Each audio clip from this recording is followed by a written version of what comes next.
இருமொழி திட்டம்தான். நாங்கள் இந்த மும்மொழி திட்டத்துக்கு நாங்கள் இடம் கொடுக்க மாட்டோம் என்று கூறியிருக்கிறார். அதையும் நினைவூட்டி முதலமைச்சர் அவர்களுக்கு மறுமலர்ச்சி திராவிட முன்னேற்ற கழகத்தின் சார்பாக இந்த வேண்டுகோளை வைக்கிறேன்.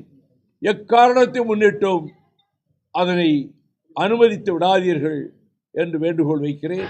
பொறுத்திருந்து பார்ப்போம் கூட்டணி அரசு எப்படி செயல்படுகிறது என்பதற்கு ஒரு 6 மாத காலம் அவகாசம் கொடுப்போம். Let us wait and see. Vijay உங்க வீட்டுக்குலாம் வந்தாரு, உங்ககிட்ட எதுவும் கேபினட்ல இடம் பெறீங்களா? சபாஷ் சபாஷ், சரியான கேள்வி. மத்திய அமைச்சரவையில் மிக முக்கியமான இலாக்கா எது வேண்டுமோ நீங்கள் அதை எடுத்துக்கொள்ளுங்கள் என்று 98லேயும் 99லேயும் அடல் பிஹாரி வாஜ்பாய் அவர்கள் கூறிய போது திட்டவட்டமாக நான் மறுத்துவிட்டேன். சகாக்கள் 2 பேரை அமைச்சர்களாக்கியவன் என்பது நாடறியும். விபி சிங் பொறுப்பேற்ற போதே ஆட்சி பொறுப்புக்கு வந்தபோது எனக்கு அமைச்சர் பதவி கொடுக்க விரும்பிய போது அதை நான் மறுத்தவன் என்பதும் மிக முக்கியமானவர்களுக்கு தெரியும். ஆகவே அந்த பெரிய வாய்ப்பு அகில இந்தியாவுக்கே கேபினட் மந்திரி கொடுக்குறேன்னு சொன்னப்பவே நான் வேண்டான்னு சொன்னவன். எனக்கு அந்த மந்திரி பதவிங்கிற எண்ணம் 1% கூட என் வாழ்க்கையில் என்னைக்கு ஏற்பட்டது இல்லை, இனியும் ஏற்படாது. டயா பூஸ்டர் சுகரை கண்ட்ரோல் பண்ணும், உங்க ஆரோக்கியத்தை மீட்டு தரும். சர்க்கரையை கட்டுப்படுத்துறதுக்கான எளிமையான வழிமுறை, இயற்கையான வழிமுறை. அனைத்து மருந்து கடைகளிலும் கிடைக்கும். செய்தியாளர்களுக்கும் தொலைக்காட்சி ஊடக நண்பர்களுக்கும்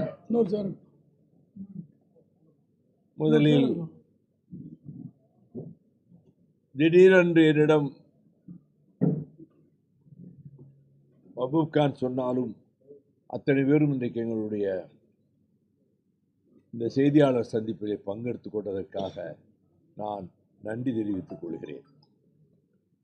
மறுமலர்ச்சி திராவிட முன்னேற்ற கழகத்தின் பொதுக்குழு ஜூன் 27ஆம் நாள் சென்னை மாநகரில் அண்ணா நகரில் உள்ள விஜயஸ்ரீ மஹாலில் நடைபெற இருக்கிறது. மறுமலர்ச்சி திராவிட முன்னேற்ற கழகத்தில் 3 துணை பொதுச் செயலாளர்களுக்கு தேர்தல் நடத்த வேண்டிய சூழ்நிலை இருப்பதால் அது குறித்த அறிவிப்பை இன்றைக்கு நாங்கள் வெளியிட்டிருக்கிறோம். இந்த 25ஆம் நாளிலிருந்து வேட்பாளர் விண்ணப்பங்களை 250 ரூபாய் செலுத்தி பெற்றுக்கொள்ளலாம். ஆனால் ஒவ்வொரு துணை பொதுச் செயலாளருக்கும் வேட்புமனு தாக்கல் செய்ய கழகத்தினுடைய சட்டத்திட்ட விதியின்படி 25 பொதுக்குழு உறுப்பினர்கள் தகுதியுள்ள அந்த தகுதியில் இருக்கக்கூடியவர்கள் முன்மொழிய வேண்டும். 25 பொதுக்குழு உறுப்பினர்கள் அந்த தகுதிக்கு உரியவர்கள் வழிமொழிய வேண்டும். வருகிற ஜூன் 5ஆம் தேதி அன்று 4ஆம் தேதி அன்று தலைமை கழகத்தில் கொள்கை விளக்க செயலாளர் வந்தியத்தேவன், அமைப்பு செயலாளர் வழக்கறிஞர் குருநாதன் அவர்களிடம் அவர்கள் வேட்புமனுக்களை தாக்கல் செய்யலாம் என்று அறிவித்திருக்கிறோம். வேட்புமனுக்கான விண்ணப்பத்தின் தொகை கட்டணம் 250 ரூபாய். ஆனால் அதற்கு அந்த பொறுப்புக்கு செலுத்த வேண்டிய கட்டணம் 25,000 ரூபாய் என்றும் அறிவித்திருக்கின்றோம். அதேபோல 2 ஆட்சி மன்ற குழு உறுப்பினர்களுக்கும் ஒரு தணிக்கை குழு உறுப்பினருக்கும் தேர்தல் நடத்த வேண்டியிருக்கிறது. அதற்கு 10 பொதுக்குழு உறுப்பினர்கள் முன்மொழிய வேண்டும். 10 பொதுக்குழு உறுப்பினர்கள் வழிமொழிய வேண்டும். ஆகவே அந்த அடிப்படையில் வேட்புமனுக்கள் தாக்கல் செய்யப்படும். அங்கே ஜூன் 4ஆம் தேதி அன்று அதனுடைய அந்த தேர்தலினுடைய முடிவுகள் வெளியிடப்படும். இதே மதுரை மாநகரிலே உள்ள சென்னை உயர்நீதிமன்ற மதுரை கிளையில் நீதியரசர் சதீஷ்குமார் அவர்களும் நீதியரசர் பரத சக்கரவர்த்தி அவர்களும் இந்த சீமை கருவிலை வேலி கருவியலம் யூனிஃப்ளோரா இது குறித்து 2015ஆம் ஆண்டு நான் ரிட் மனு தாக்கல் செய்து அப்பொழுது நீதியரசர் செல்வம் அவர்களுடைய அமர்வில் அவற்றை முழுமையாக அகற்றுவதற்கு அரசும் அதிகாரிகளும் பொதுமக்களும் என்னை பார்த்து உங்களை போன்ற அரசியல் கட்சி நடத்துகிறவர்களும் தோழர்களை அழைத்து கொண்டு சென்று முழுமையாக ஈடுபட்டால்தான், தூரோடு பிடுங்கி எறிந்தால்தான் இந்த பேரபாயத்திலிருந்து தமிழகத்தை பாதுகாக்க முடியும். விவசாயம் அடியோடு பாழ்பட்டு விட்டது. காற்று மண்டலம் நச்சுமயமாகி வருகிறது. கேரளத்திலே ஒரு செடியை கூட பார்க்க முடியாது, வேடிக்கை உள்ள செடியை கூட. ஆகவே இதில் நீங்களே ஈடுபடுங்கள் என்று கூட சொன்னார். அதன் நிமித்தம் இந்த ஜூன் திங்களில் நான் அந்த பணியை விவசாயிகளோடும் எங்கள் இயக்க தோழர்களோடும் சேர்ந்து அந்த பணியிலே ஈடுபட வேண்டும் என்று நான் முடிவு செய்திருக்கிறேன். இப்பொழுது கடையநல்லூர் தொகுதியிலே வாக்காளர்களுக்கு நன்றி அறிவிப்பு பொதுக்கூட்டம் வருகிற 23ஆம் தேதி இம்மாதம் கடையநல்லூரிலும் 27ஆம் தேதி சீர்காழியிலும் நான் பங்கேற்றுக் கொள்ளுகின்ற கூட்டங்களாக நடத்தப்பட இருக்கின்றன. இன்றைக்கு நான் காலையில் கொடுத்த அறிக்கையில் கூட PM ஸ்ரீ திட்டம், இந்த மும்மொழி திட்டத்தை எப்படியும் திணித்து விடுவதென்று மத்தியில் இருக்கக்கூடிய நரேந்திர மோடி அரசு மிக மூர்க்கத்தனமாக அதிலே எப்படி கொண்டு வந்து திணிக்க நினைக்கிறார்களோ அதை எதிர்த்து தீர வேண்டும். பேரறிஞர் அண்ணா அவர்கள் 38 தொடங்கிய மொழி போராட்டம் 65 இந்திய எதிர்ப்பு போர்க்களமாகி மொழி புரட்சியாக வெடித்த போது எண்ணற்றவர்கள் சுட்டுக் கொல்லப்பட்டார்கள். இந்திய ராணுவம் வந்து அதை கொடுமையை செய்தது. 8 பேர் தீக்குளித்து மாண்டார்கள். அறிஞர் அண்ணா முதலமைச்சர் ஆனதற்கு பிறகு தமிழும் ஆங்கிலமும் தான் என்று அவர் சட்டமன்றத்திலே ஒருமனதான தீர்மானத்தை நிறைவேற்றியிருந்ததால் அவர் புற்றுநோயின் கொடுமையால் உயிரிழக்கின்ற பெரும் துயரம் தமிழகத்தை கவ்விக்கொள்வதற்கு சில நாட்களுக்கு முன்பு தலைநகர் சென்னையில் தமிழ்நாடு பெயர் சூட்டு விழாவிலே கலந்து கொண்டு பேசும்போது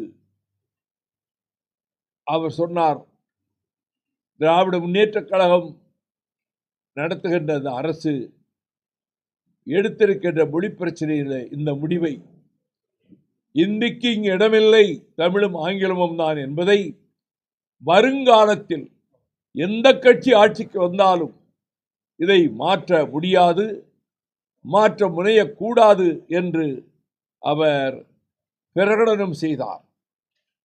அதை நினைவூட்டி இன்றைய முதலமைச்சர் மாண்புமிகு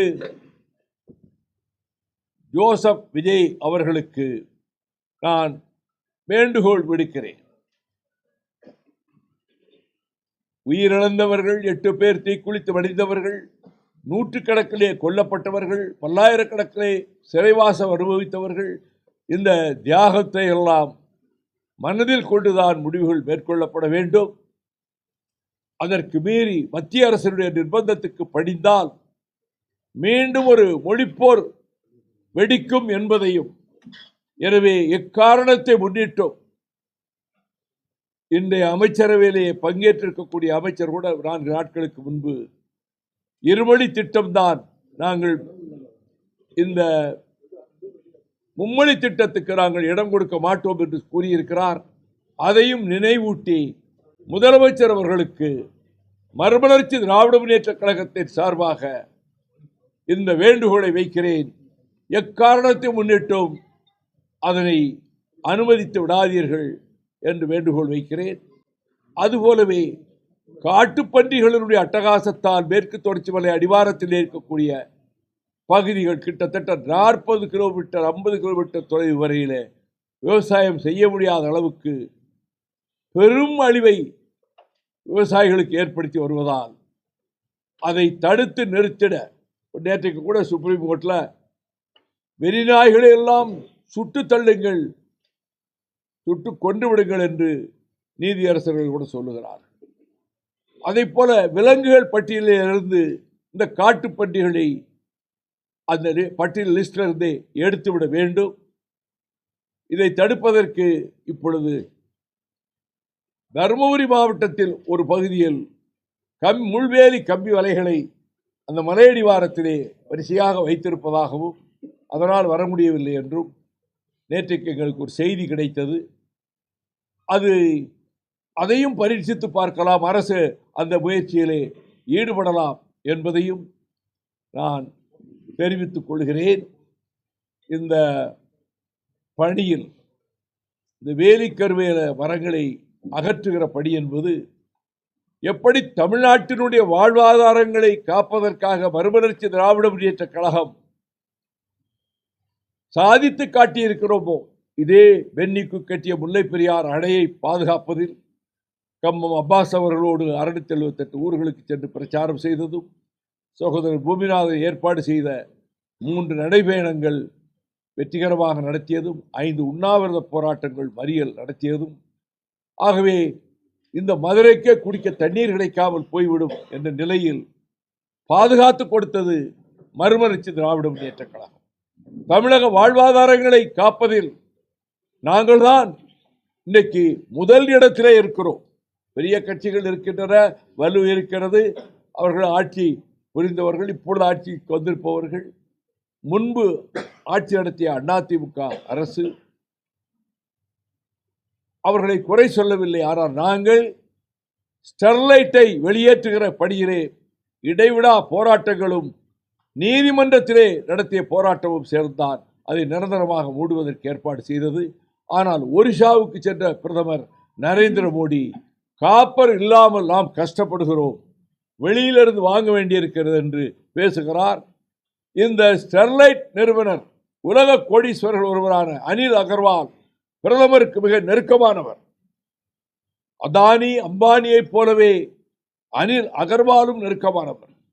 எனவே வேறொரு வடிவத்திலே அவர்கள் இந்த ஸ்டெர்லைட்டை வேறொரு விடத்தில் காப்பர் தயாரிக்கப் போகிறோம் என்று ஒரு லைசன்ஸ் கொடுக்க முனைந்தாலோ, அப்படி ஏதாவது திட்டத்தை தூத்துக்குடியிலே கொண்டு வர அவர்கள் திட்டமிட்டாலோ, மறுமலர்ச்சி திராவிட முன்னேற்றக் கழகத்தின் சார்பில் தெரிவித்துக் கொள்கிறேன், அதே தூத்துக்குடி இருக்கக்கூடிய விவசாயிகள், மீனவர்கள் உள்ளிட்ட அனைத்து தரப்பினரையும், வணிக பெருமக்களையும், எல்லோரையும் ஒன்று சேர்த்து திரட்டி கடுமையான போராட்டங்களிலே என்னுடைய தலைமையில் மறுமலர்ச்சி திராவிட முன்னேற்றக் கழகம் ஈடுபடும் என்பதையும் இங்கே தெரிவித்துக் கொள்கிறேன்.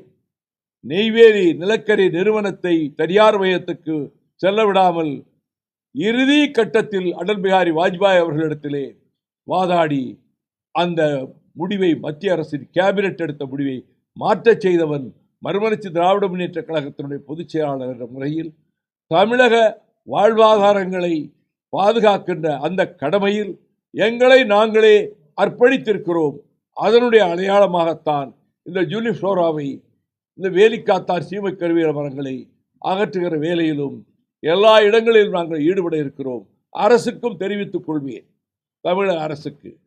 நீதியரசர்கள் நீதிமன்றத்திலே சொன்னார்கள், அரசாங்கம் தீவிரமாக ஈடுபட வேண்டும், அதற்கு அரசு அதிகாரிகளை பயன்படுத்த வேண்டும் என்றும் நீதியரசர்கள் சொன்னார்கள். அதையும் இன்றைய அரசு, தமிழ்நாடு அரசு கவனத்தில் கொள்ள வேண்டும், அந்த பணியிலே ஈடுபடுவதற்கான ஏற்பாடுகளை செய்ய வேண்டும் என்பதையும் நான் இந்த செய்தியாளர்கள் கூட்டத்தின் வாயிலாக தமிழக அரசை வற்புறுத்தி கேட்டுக்கொள்கிறேன். இன்றைக்கு இந்த அமைச்சரவை விரிவாக்கத்தில் இந்த தமிழ்தாய் வாழ்த்து இன்று 3ஆவதாக பாடப்பட்டிருக்காங்க. ஆளுநர் மாளிகையில் நடத்தப்பட்ட நிகழ்ச்சி. ஆளுநர் ஏற்பாடு செய்கிற போது ஒவ்வொரு இடத்திலும் இந்த வந்தே மாதரத்தை தான் கொண்டு வந்து திணிக்கிறார். நாங்கள் ஏற்கனவே தமிழக அரசாக ஏற்பாடு செய்கிற எந்த நிகழ்ச்சியிலும் வந்தே மாதரத்துக்கு இடம் கொடுக்க கூடாது, தமிழ்தாய் வாழ்த்து முதலிலே பாடப்பட வேண்டும், பிறகு தேசிய கீதம் ஜனகணமன பாடப்பட வேண்டும் என்பதைத்தான் நாங்கள் வலியுறுத்தி கூறியிருக்கிறோம். தமிழக அரசு நிகழ்ச்சிகளிலே இந்த மாதிரியான வந்தே மாதரத்தை கொண்டு வருகிற பாடுகிற சம்பவம் நடக்கக்கூடாது என்பதை, எந்த காரணத்தை முன்னிட்டு அதை அனுமதிக்கக்கூடாது என்பதை வலியுறுத்தி தமிழக அரசை நான் கேட்டுக்கொள்கிறேன். தமிழ்நாடு அரசனுடைய விழா தானே சார். ஆளுநர் ஏற்பாடு செய்கிறார் அந்த பதவி பிரமாண நிகழ்ச்சியை. அதனால் அப்படி செய்திருக்கிறார். அரசு, தமிழக அரசு செய்கிற நிகழ்ச்சியில் இந்த மாதிரி சம்பவம் வரக்கூடாது என்பதை போன தடவை இந்த கேள்வி வந்த போதும் சொன்னேன். இப்பொழுதும் அதே பதிலைத்தான் நான் சொல்லுகிறேன். சார், இப்போ முதலமைச்சர் விஜய் வந்து அவர் கட்சி துவங்கும் போதே ஆட்சி அதிகாரத்துல பங்குன்னு சொல்லி தான் துவங்கினாங்க. இன்னைக்கு அது காங்கிரஸ் மூலமா அது சாத்தியமாயிருக்கு அப்படின்னு எடுத்துக்கலாமா, இல்ல இது வேற எதுவும் அரசியல் நோக்கம்? எந்த நோக்கத்தையும் நான் கற்பிக்க விரும்பவில்லை. அவர்கள் காங்கிரஸ் கட்சி ஆதரவு தெரிவித்தது, மந்திரி சபையிலே பங்கேற்க வேண்டும் என்ற விருப்பத்தை தெரிவித்தது. இன்று அது நிறைவேற்றப்பட்டிருக்கிறது. எனவே இந்த அரசு கூட்டணி அரசாக மாறியிருக்கிறது. நாங்கள் வலியுறுத்துவதெல்லாம் கூட்டாட்சி தத்துவத்துக்கு எந்த ஊரும் நேர்ந்து விடாமல் அந்த கூட்டாட்சி தத்துவத்தை நிலைநாட்டுகிற விதத்தில் மாநிலங்களுக்கு அதிக அதிகாரங்களை கொடுக்கின்ற மாநில சுயாட்சி என்ற அடிப்படையிலே மாநில அதிகாரங்களை பெறுகின்ற வகையில் தான் தமிழக அரசின் அணுகுமுறை இருக்க வேண்டும். மத்திய அரசு ஒரே நாடு, ஒரே மொழி, ஒரே கலாச்சாரம், ஒரே அரசு, ஒரே மதம், ஒரே மொழி என்கின்ற அந்த போக்கு தமிழகத்துக்குள்ளே பிரவேசிக்க முடியாமல் அவர்கள் படுதோல்வி அடைந்து போய்விட்டார்கள் பிஜேபியினர். ஆகவே கேரளத்திலும் அவர்கள் பெரிதாக அவர்கள் சாதித்துவிட முடியவில்லை, உள்ளே போக முடியவில்லை. எனவே வருகிற நாட்களிலும் இந்த பாரதிய ஜனதா கட்சியினுடைய அவர்களுடைய அஜெண்டாவை, அவர்களுடைய செயல் திட்டத்தை நிறைவேற்றுவதற்கு நாங்கள் கடுமையான எதிர்ப்பை தெரிவிப்போம். அது தொடர்ந்து அந்த நிலைப்பாடுதான் மறுமலர்ச்சி திராவிட முன்னேற்ற கழகத்தினுடைய நிலைப்பாடாகும். விசிக ஐயுஎம்எல்லையும் தொடர்ச்சியா அமைச்சர்கள் இடம்பெற கூப்பிடுறாங்க. திருமாவளவனுக்கு கூடுதல் வலியுறுத்தல் கொடுக்குறாங்க. என்ன பின்னணி இருக்க முடியும்? திமுகவை தனிமைப்படுத்துற நோக்கம் இருக்குமா? இதற்கு காரணங்கள் கற்பிக்கவோ யூகங்களை சொல்லவோ நான் தயாராக இல்லை. சார், இப்ப திமுக அதிமுக அவங்க வந்து கூட்டணி ஆட்சியே கிடையாது, தனிப்பெரும் ஆட்சி தான் பேசிட்டு இருந்தாங்க. விஜய் வந்து அந்த கூட்டணி ஆட்சி வந்து சாத்தியப்படுத்தியிருக்காரு. கிட்டத்தட்ட ஒரு 60-65 வருஷம் இருக்கு. இதை எப்படி பொறுத்திருந்து பார்ப்போம். கூட்டணி அரசு எப்படி செயல்படுகிறது என்பதற்கு ஒரு 6 மாத காலம் அவகாசம் கொடுப்போம். Let us wait and see. அதே போலங்க சார், நிறைய புதிய எம்எல்ஏக்கள் என்ன பண்றாங்கன்னா தடாலடியா போய் ஆய்வுங்கிற பேர்ல சில அடாவடிகள் பண்றதா எதிர்கட்சியில வந்து குற்றச்சாட்டு வைக்கிறாங்க. அவங்க கட்சியை சேர்ந்தவங்களே அரசு மருத்துவமனை போய் திடீர் ஆய்வுல ஈடுபட்டு டீனுக்கு இது பண்றது, இந்த மாதிரி பண்றது, இதெல்லாம் எப்படி பார்க்க அதிகாரம்? 1-2 இடங்களில் 1-2 சம்பவங்கள் நடந்திருக்கலாம். அனுபவம் இல்லாதவர்களாக இதுவரை அதிகாரத்தை பெறாதவர்களாக இருந்தவர்கள், அவர்கள் தக்க முன்யோசனையின்றி 1-2 இடங்களில் ஏதாவது செயல் நடந்திருக்கலாம். அப்படி நடக்கக்கூடாது. அப்படிப்பட்ட செயல்களில் யார் ஈடுபட்டாலும் அதை உடனடியாக முதலமைச்சர் கண்டிக்கவும், அம்மாதிரி சம்பவங்கள் அரசுக்கு நற்பெயரை தராது என்பதை சுட்டிக்காட்டி அதை தடுக்கவும் முதலமைச்சர் முன்வர வேண்டும். சார், அதே போல அமைச்சர் உட்பட ஒரு 9 பேர் மேல கல்வி சான்றிதழ் வந்து போலின்னு சொல்லி ஒரு இஷ்யூ ஓடி. எனக்கு அதிகமாக தெரியாது அதை பற்றி. சார், பாஜக வந்து வரலன்னு சொல்றீங்க. ஆனா விசிக தலைவர் என்ன சொல்றாங்க, ஆர்எஸ்எஸ் குழந்தை தான் தாவேக்கான் தொடர்ச்சியா வலியுறுத்திட்டே வராது, சொல்லிட்டே வராது. எப்படி பாக்குறீங்க? ஒரு அரசியல் தலைவர் சொல்லுகிற கருத்துக்கு நான் பரிமேலழகரை போல மூவாவை போல விளக்க உரை எழுதுகிறவன் அல்ல. அது அவர் கருத்து. அதை பற்றி நான் எந்த விளக்கமோ பதிலோ சொல்ல தயாராக இல்லை. வரலாற்று வெற்றியா சார் தேர்தல் வெற்றி? 67க்கு அப்புறம் வரலாறு என்பது சம்பவங்களால் தீர்மானிக்கப்படுவது. இன்றைய செய்தி நாளைய வரலாறு என்பதைப் போல இன்றைய சம்பவம் நாளை வரலாறு ஆகும். ஆகவே இது வரலாற்றில் பதிவு செய்யப்படும், அவ்வளவுதான்.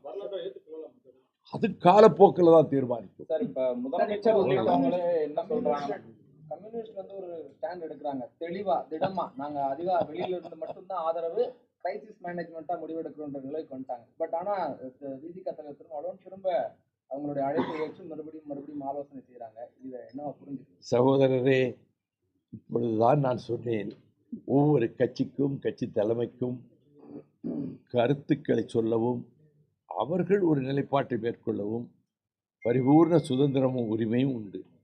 அதனால கம்யூனிஸ்டோட நிலைப்பாடு எடுத்துக்காங்கன்னா அது அவங்க நிலைப்பாடு. விசிகா ஒரு நிலைப்பாடு எடுக்கிறதா இல்லையான்னு இருந்தால் அது அவர்கள் நிலைப்பாடு.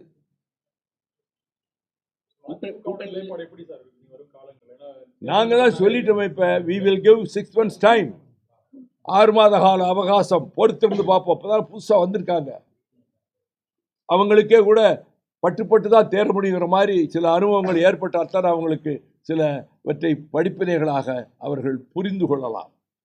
அதனால்தான் சொன்னேன், அந்த சில நாட்களுக்குள் அதை பற்றி ஒரு ஆட்சியை பற்றி ஒரு கணிப்பு செய்வது அவ்வளவு சரியாக பொருத்தமாக இருக்காது. இந்த 10 நாட்களுக்குள்ள நிறைய கொஞ்சம் ஓட் பேங்க் எல்லாம் எந்த அளவுக்கு இருக்கு? எங்க vote bank is intact.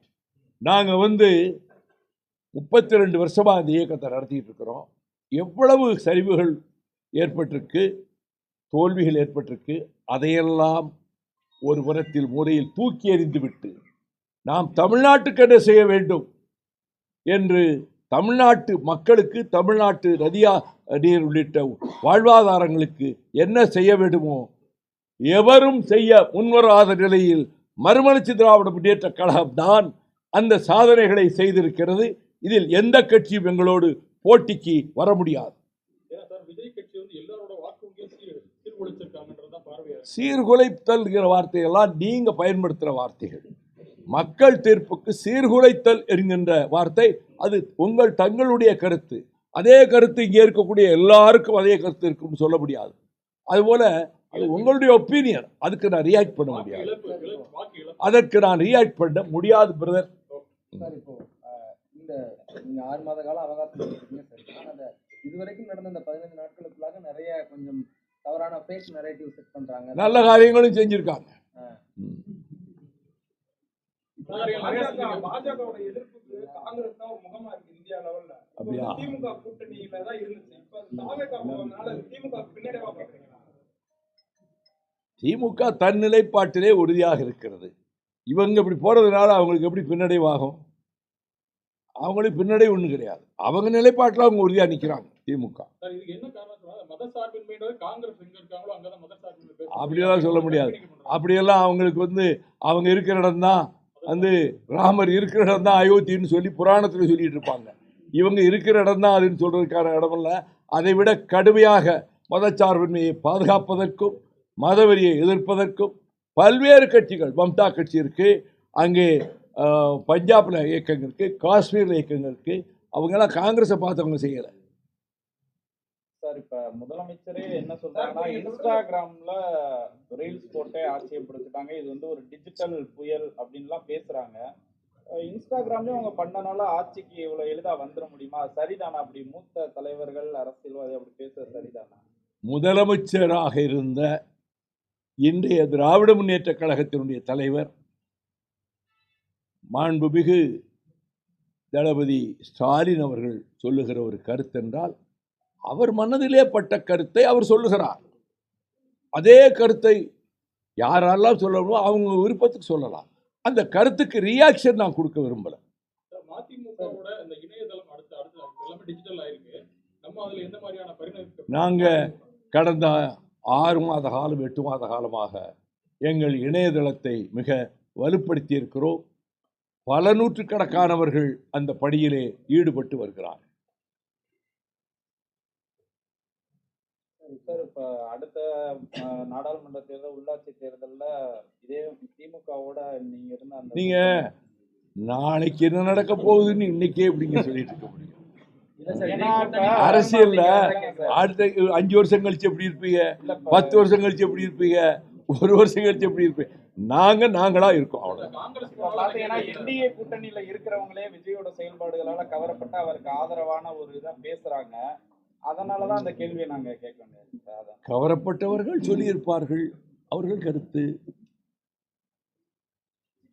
AIADMK அமைச்சரவைக்கு அழைப்பும் விடுக்கிறாரு ஆதரவு. அதே நேரம் அதிமுகவுடைய நலனும் எங்களுக்கு முக்கியம்னு சொல்றாரு. இது பெருங்குழப்பம் இதை பற்றி சுத்திக்கிட்டு இருக்கு. 10 நாளா 15 நாளா அதிமுக அரசு அமைக்குமா, திமுக ஆதரவு கொடுக்குமா, அது உண்டு, அது இல்லை, முதல் நாள் உண்டு, மறுநாள் இல்லை. இது மாதிரி குழப்பத்தில் மாறி மாறி கருத்துக்கள் பல பேர் சொல்லிட்டு இருக்காங்க. நான் எந்த கருத்தும் அது குறித்து அதிமுக அரசமைக்க முயன்றதா, திமுக வெளியிருந்து ஆதரவு கொடுக்க முயன்றதா அப்படின்னு எனக்கு எதுவுமே தெரியாது. அது என்ன நடந்தது, திரைமறைவில் நடந்ததுன்னு சொல்கிறாங்க, எனக்கு தெரியாது. திரைமறைவு இருக்கும்போது நான் வெளியில் இருக்க பார்க்க முடியும், எனக்கு தெரியாது. சார் விஜய் உங்க வீட்டுக்குலாம் வந்தாரு, உங்ககிட்ட எதுவும் கேபினட்ல இடம் பெறீங்களா? சபாஷ் சபாஷ், சரியான கேள்வி. மத்திய அமைச்சரவையில் மிக முக்கியமான இலாக்கா எது வேண்டுமோ நீங்கள் அதை எடுத்துக்கொள்ளுங்கள் என்று 98லேயும் 99லேயும் அடல் பிஹாரி வாஜ்பாய் அவர்கள் கூறிய போது திட்டவட்டமாக நான் மறுத்துவிட்டேன். சகாக்கள் 2 பேரை அமைச்சர்களாக்கியவன் என்பது நாடறியும். விபி சிங் பொறுப்பேற்ற போதே, ஆட்சி பொறுப்புக்கு வந்தபோது எனக்கு அமைச்சர் பதவி கொடுக்க விரும்பிய போது அதை நான் மறுத்தவன் என்பதும் மிக முக்கியமானவர்களுக்கு தெரியும். ஆகவே அந்த பெரிய வாய்ப்பு அகில இந்தியாவுக்கே கேபினட் மந்திரி கொடுக்குறேன்னு சொன்னப்பவே நான் வேண்டான்னு சொன்னவன். எனக்கு அந்த மந்திரி பதவிங்கிற எண்ணம் 1% கூட என் வாழ்க்கையில் என்னைக்கு ஏற்பட்டது இல்லை, இனியும் ஏற்படாது. சார், பெரும்பாலும் அரசியல் விமர்சனம் என்னது, அந்த கூட்டணி கட்சிகளுடைய முக்கியத்துவமே விஜயால தான் தமிழ்நாட்டுக்கு பெரிய அளவுல தெரிய வந்திருக்கு அப்படின்லாம் கூட சொல்றாங்க. திமுக அதிமுக அந்த அளவு கூட்டணி கட்சியில் பெரிய மரியாதை அந்த மாதிரி இல்ல, விஜய் மிகப்பெரிய அளவுல அங்கீகாரம் கொடுத்திருக்காருன்னு தான் சொல்றாங்க. அதை அப்படி எடுத்துக்கலாமா, எப்படி இருப்பாங்க? நீங்களே உங்க கருத்தை சொல்லிட்டீங்கல்ல, இல்ல உங்க கருத்தை கேட்கறேன். என் கருத்தை நான் சொல்ல மாட்டேன்ல.